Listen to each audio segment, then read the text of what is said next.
So I chose to get involved with the Light Collective to try to help our communities that we're all a part of, even so many different ones.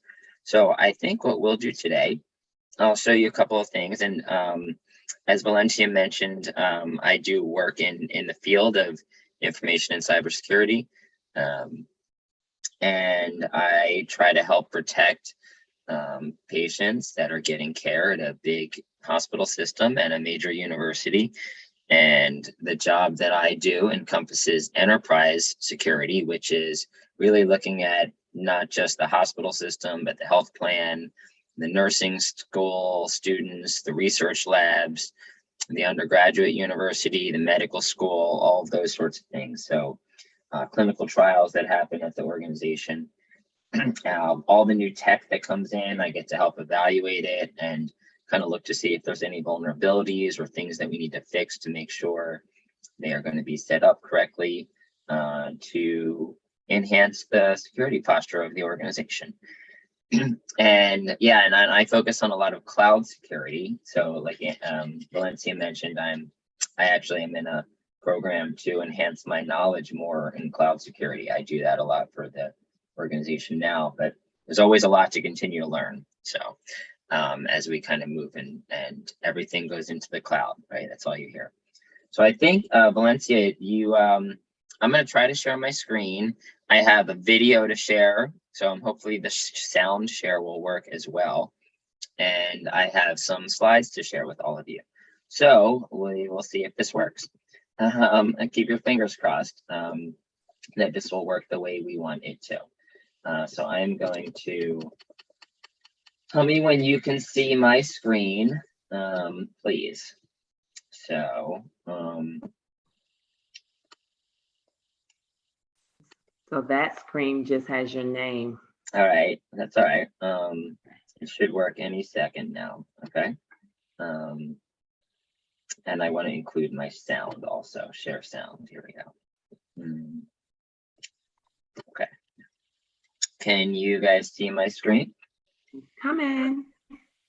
Yes, sir. Right on. Good. So, hi everyone. This is a presentation that I wanted to share with all of you. Valencia was involved in this, and I was involved in a number of other patients and people from different patient communities were involved. This just kind of tells you a little bit about the Light Collective. And really, one of the mottos that we kind of have is no data aggregation without representation. It's a little bit of a play on the Boston Tea Party. You know, the no taxation without representation, if you think back to your history. So as we get through something in this deck, I'm going to switch over to another web browser and show you a video that hopefully will work. So here we go. What does this talk cover today? So it covers some things about how people are targeted on social media, how marketing tools leaked our health data from Facebook, some of the legal implications, and some of the impact on our populations. We may not get to all of it today. We may skip around a little bit. But the Light Collective published a paper, and Valencia can send that to you, or we can maybe put that in the chat. But it is open that everybody can read in patterns. And this was really all about a study that we did with the different communities around why people were seeing different things and how they were being targeted on social media. So we'll kind of walk you through how that happened, and then we can talk about some ways to maybe protect yourselves and think a little bit differently about where things are coming from. And then if you want to participate in some of this too, we can always talk about that. So here's the paper that was published by the organization. It's published in patterns by Cell Press. It's open access. Both Andrea and Eric are board members of the Light Collective, and Andrea is one of the founders of the organization along with Valencia. And it was about health advertising and how it sort of breached our privacy and what can we do about it. Couldn't go into everything that we wanted to collect, obviously. But what you're kind of looking at here is essentially a bunch of trackers being blocked. Okay, so if you've kind of heard the term cookies before, right, and you see them a lot more when you look on your cell phone, you're being tracked everywhere across the internet. Even when you're on your cell phone or when you're on a computer or on a tablet, everybody's tracking you. So what you're looking at here is a screenshot from a genetics company, genetic testing organization. Kind of the name is left out of this. It is in the paper if you want to go read that. But this is a screenshot from a web browser, and there is an addition to that web browser. So you can get plugins to web browsers. Some of you probably have them. This one is called Privacy Badger, and what it's showing you is the number of trackers that got blocked. So in this instance, when we went to this website, there were 16 trackers blocked, and it kind of shows you the names of some of them, right? They don't mean a lot, but what you can see is Facebook was one of them, right? And so you Google Analytics. So Privacy Badger is this cool plugin that will allow you to kind of see what's being blocked in real time. So, but you can see Facebook. So we got to it. Now Facebook is collecting information and trying to collect information from this website. So a lot of times, if you think about the way websites are gathering information, they're looking at where you're clicking on the website. They're trying to understand behavior. So when you come to a website, how did you get to that website, right? Maybe you're clicking to buy something, or maybe you're just clicking on different parts of the website. And they can even measure how long you've hovered on a piece of the website. So they have these little heat maps. And one of the important things to note is that when you go from one site to another, you might kind of wonder, why are you shown an ad from another place that you were just looking at on another site? And because it's seeing that maybe you clicked on, you have something in a cart on another tab, that you're trying to buy a pair of shoes, it's collecting that and sending it back to all these sites across the internet. So if you ever wondered, like, is your phone listening to you? Right? It's not necessarily the phone listening to you, but it's sort of the way you're being tracked. So what we wanted to do was understand, how is this information connected, and is it related to the ads that we're seeing? So if any of you are on Twitter, Instagram, Facebook, you might scroll through and you'll see these ads. You might wonder, that's not relevant to me at all, or holy cow, why am I seeing this? For example, I get a lot of cancer ads, and it's because of some of the stuff that I look at. I don't have cancer, hopefully not, that I know of, and but this is where a lot of this information is coming from. So here's a paper that you can also read. This is an article that was published in the Markup about the Pixel, Metapixel, which is from Facebook. So this kind of expanded on some of the research that we did as a team. And it's saying that these hospitals were tracking you. And this was some information that we discussed in the paper, but what the Markup really did was go above and beyond some of the research that we did to look at many, many, many more hospital sites. So they looked at the top 100 hospitals in America, and their websites and their patient portals. And 33 of them, they found this tracker called Metapixel, which is made by Facebook. And it's sending information back to Facebook. So what happens is, you can see a little sentence here that you might be able to see, but a packet of data, we call them data packets, essentially go back to Facebook when you were trying to schedule a doctor's appointment.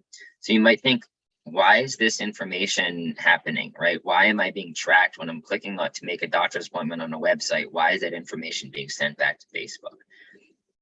It's really all about ad targeting, right? And trying to make sure hospitals want to understand where you came from.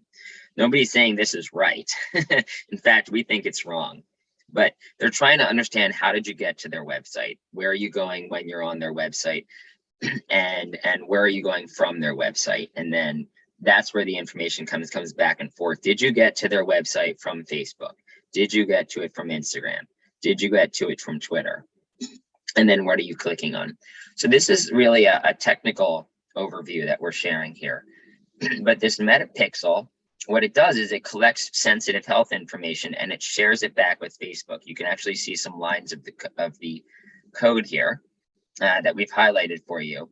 And here's an example, Piedmont Healthcare. So if you're familiar with the organization Piedmont Healthcare, their patient portal sent Facebook details about a real patient's upcoming doctor appointment. And you can kind of see here embedded in the code, the appointment, the date, the time, the patient's name, and the name of the doctor.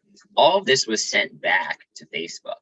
And this really is not okay, right? For a lot of us. Now, maybe some people don't mind, but personally, and I think from a team perspective and with the communities that we're a part of, it's really challenging to think, why is your hospital system that you trust sending information back to Facebook? And then you have no idea this is happening in the background.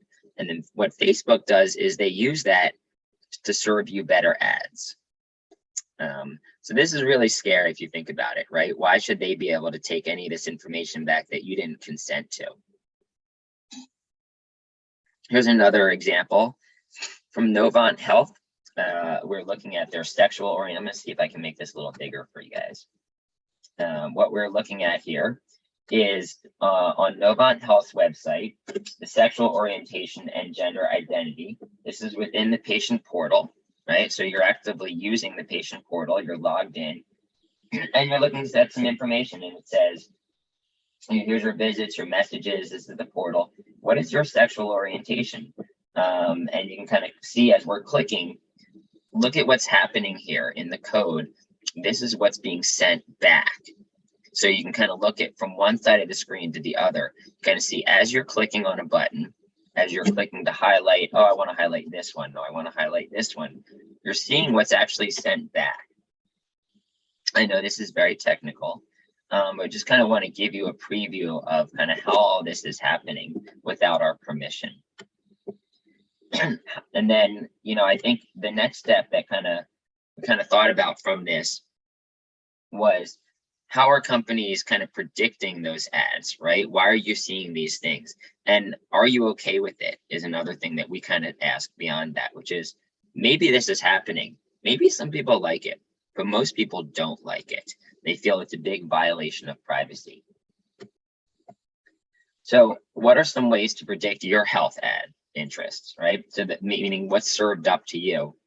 You set an appointment in your patient portal, you order a diagnostic test, browse content.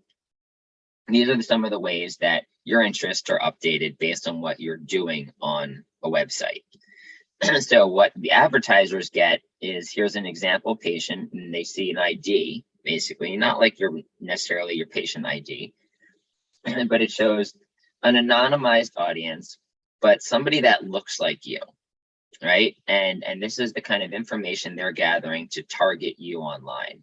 So the general idea of a patient with the things that you've done and the behaviors that you've used online to click around, they're sending it back. And here's what the social media platforms see. I think this is a really great slide. What you're seeing is on the left-hand side of the screen here, you see Facebook, TikTok, Instagram, Chrome, the browser. And here is somebody like yourself in the middle.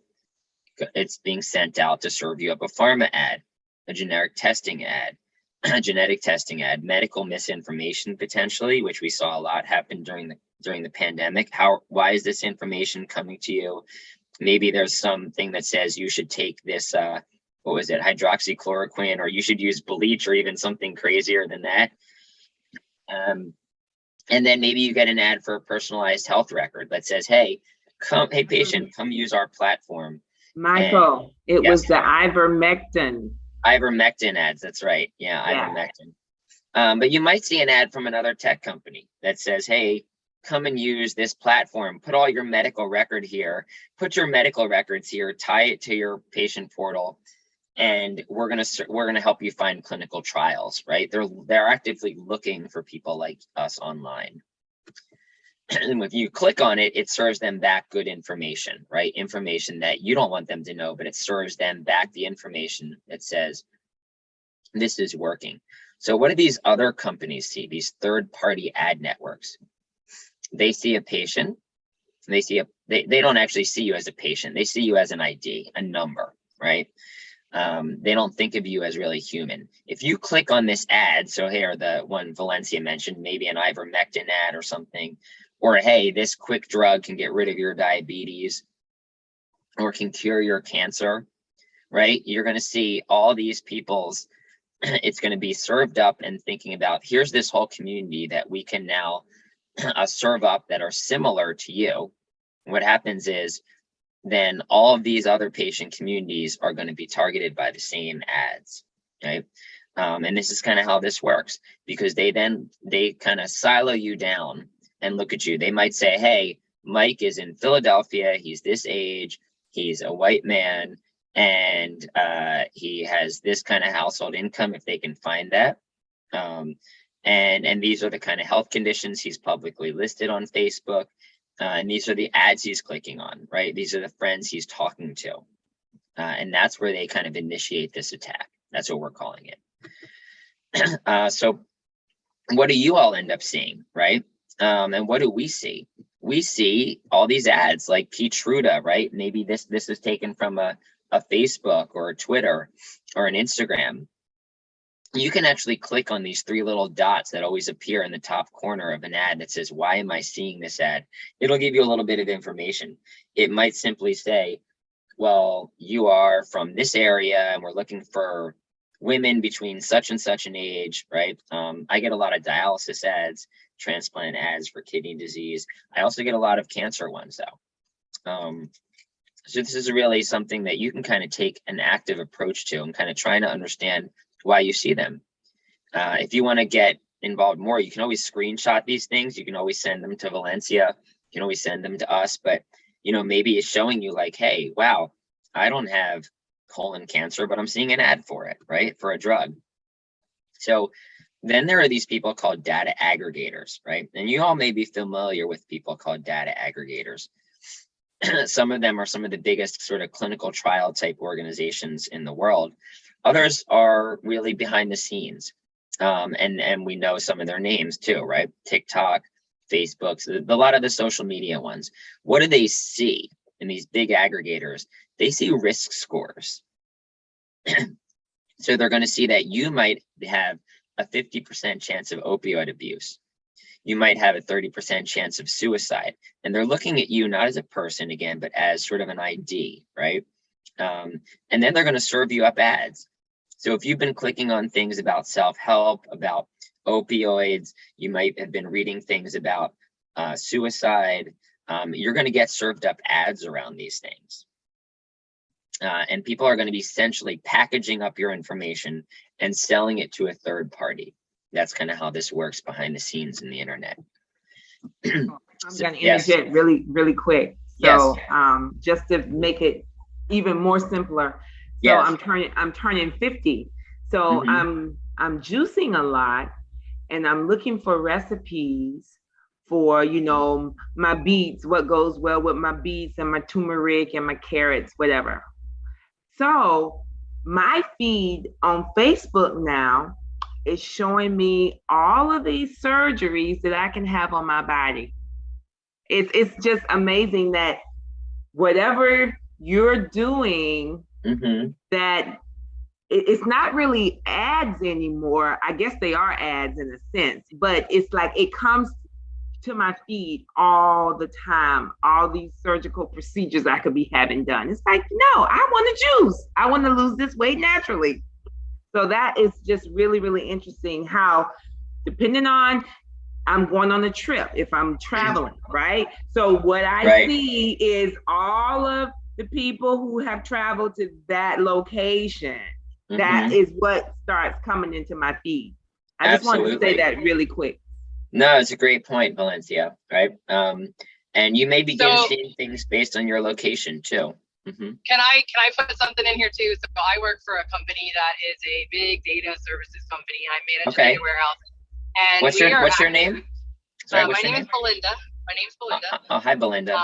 And so we're actually buying data on household magazine subscriptions, household different things that you're enrolled in as far as Amazon Prime, Netflix, Hulu, things like that, and aggregating that data to, along with our own data, to try to predict successfulness in certain courses and successfulness in certain degree plans. So it is everywhere. People don't realize how much data that they're giving to these companies all the time. It's crazy, Belinda. I'm so glad you chimed in. It really, really is intense out there, the amount of data that people have on us that we don't know, right? But yeah, and that information can be put at risk, but it can be weaponized to be used against you, right? Anyway, I want to go get step forward a little bit. We can kind of turn these things off, right? Or we can try to protect ourselves. So what I want to do here is, I want to show you guys a video, okay? I'm going to try to share a video with you guys about how can we protect ourselves offline, right? Or what are some things that we can do? So let's see if this will work. I shared my sound. All right, so I have Facebook open here. I'm going to show you guys. I'm going to go to another site. Here's my Facebook, right? I have it open in this one browser, okay? When I go here and I Google things, right? This is just Microsoft Edge that I'm using at the moment. I was looking for a video about how to fix a camera, okay? So my camera on my computer. I have Facebook open right here in another tab, right? These are a lot of tabs that I have open. When I have tabs open and I have Facebook open, what's happening is the browsers are collecting all this information, and Facebook is collecting all this information, okay? Because it's open, Facebook can take me and kind of look at what I'm seeing across the internet. So if you have Facebook open or any of your social media channels on a browser, and then you want to go start doing some searching, I would recommend you close it. That's just one simple thing, okay? But if I start looking up 50 years old and juicing, right? It kind of makes you wonder what kind of things are going to start coming up for me. Just using that as an example, Valencia. So let's go over here. And now I have a video to share with you all. Hopefully you can see this and you can hear this. So this is a video that we made with the Light Collective to kind of help you figure out how to find apps and websites that are tracking you off of Facebook. It's actually very simple to do. So let me know if you can hear this. Okay. Can you guys hear that? Yeah, perfect.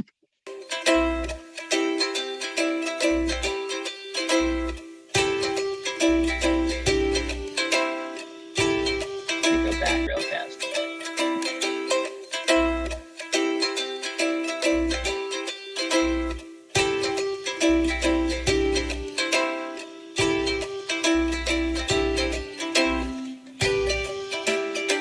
Yeah, I'll run it. Let me run it a little slower. Okay. It's Michael, listen, yes. I'm gonna save you. So yes. It's lagging a little, but this is interesting, guys.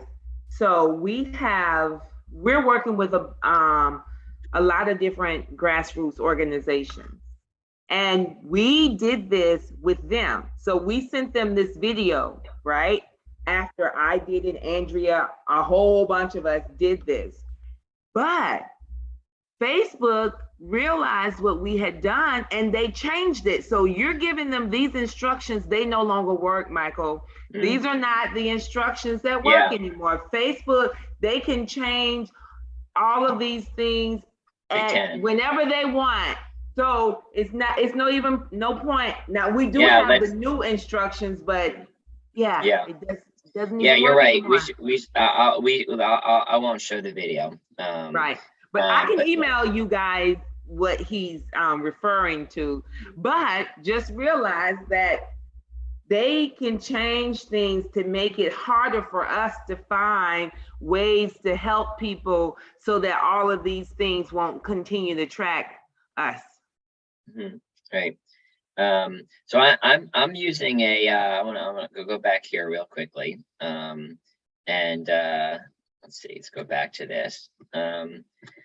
And so we have a couple of calls to action, I guess, which I'll share with all of you, which is that if you are with a company or some kind of health system or a company like where Belinda maybe works, we have a request of you, which is to take our pledge. Okay. You can turn off your behavioral, let me zoom out. I'm so sorry. It jumped back. You can turn off your behavioral ad targeting cookies. You can check with your marketing teams to kind of see if they're doing this and if they're using these on their websites, the Metapixel, or doing any other kind of behavior tracking that might track you across the internet in this same capacity. Are your marketers, like at your organizations, using these third-party trackers on patient populations? It's very likely the answer is yes. And are you targeting ads in the form of quizzes on social media, which a lot of people are, and a lot of us take them? And is Facebook Pixel installed, right? So is Metapixel installed on that website? And mostly the answer is going to be yes to these questions.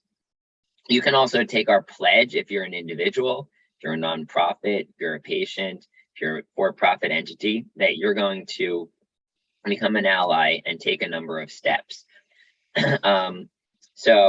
These you still can find social media archives, but Valencia is going to send you a better method for doing some of this, to kind of download your information offline and to find out how you're being tracked. Also, if you want to look at the FTC's guidance on the health breach notification rule, something to familiarize yourself with, I would say most importantly, sign the pledge, likecollective.org/pledge. The more that people that we can get to sign up, the stronger we can build the community, and the stronger then that we can take to just to the world out there and to different companies and kind of say, hey, you don't have the right to do this anymore. We have rights. We have digital rights. We have we have the authority to band together and be a collective and kind of take a proactive approach to this. And Michael, no aggregation without representation. Yes. And you know what? It's not even just digital rights, guys. Mm-hmm. This is a violation of our civil rights, right? That's right. Go ahead, Michael. Sorry. No, that's it. This is our sort of, this is the end, right? This is some of the team you see here. I'm not in this picture. This was the sort of founding crew of the Like Collective. And you might see some folks' faces here that you recognize, including one right up here. This is the sort of Like Collective advisors and board members. There's some other more informal advisors. Actually, Eric is now a board member. There were some folks we wanted to thank for this. And then, this is just essentially who we are. I want to show you one real quick thing. So I'm using a browser right now called Brave, okay, BRAVE. And let's just pick a website. I don't know, what's a website that you all like to go to a lot? Amazon. Amazon? All right, let's check it out. So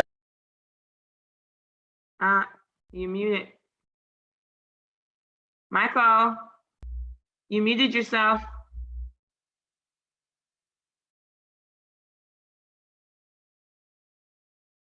Sorry about that. Sorry about that. I hit it accidentally. Okay. Let's just go to like a pharmaceutical company's website. I don't know. We could try, how about we try like a big nonprofit or something? Anybody you want to check? You guys aren't going to send this to anybody except for the people in this community, right? What do you want to try? How about we try ESPN sports website? Let's see what comes up.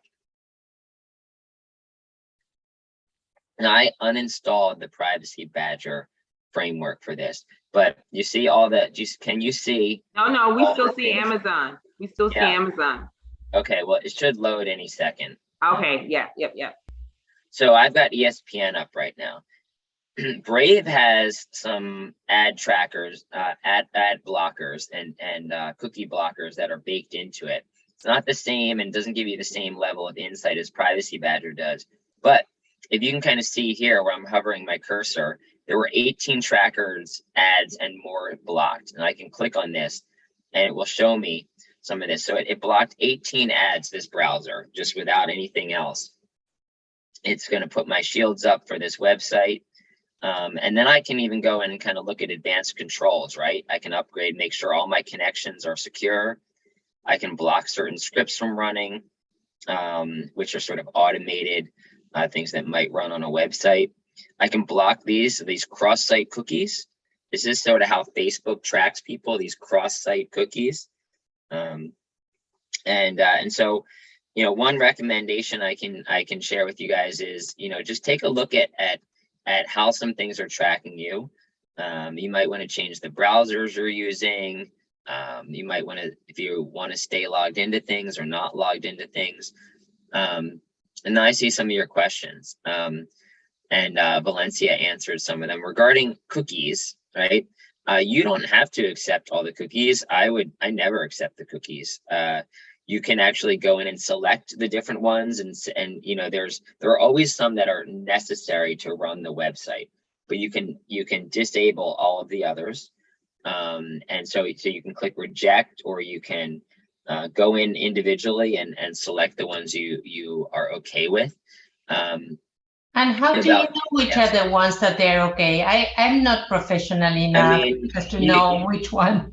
Yeah, you don't want any of them, Debbie. If you can go on a site, so like, I don't know if you want to pull up something on your cell phone or you want to go to a computer, but next time something pops up on the screen, you can actually look and see what they are, right? A lot of times it'll give you an option to look.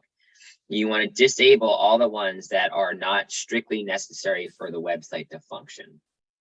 Everything else. That's why my question, how do I know that it's strictly necessary for the website to function? It tells you. There's a little, so you'll see all of the ones, you will see in a list, all of the ones that you can unclick, deselect. Yeah. And the one that you won't be able to deselect will say strictly necessary cookies for the website to function. Okay. Yep. So if you should spell it out right there. Mm-hmm. Yeah. It's very easy, but people just automatically assume that they have to select all the cookies, and you don't. And sometimes if you say don't select the cookies, it'll just go away and you can still go right into that website. Right. You can reject them all. Sometimes too, they give you an option that says reject all, right? You can click the reject all. You don't have to accept. There are very few websites these days that you have to. There used to be websites, and there still are some where unless you accept them, you can't get to the website. There are not many of those anymore. And most of them give you an option to disable a lot of the cookies. So VPN can help you a bit if you have a virtual private network that you can set up. I saw somebody put that question in there. You know, what a VPN is doing is essentially creating a tunnel for you.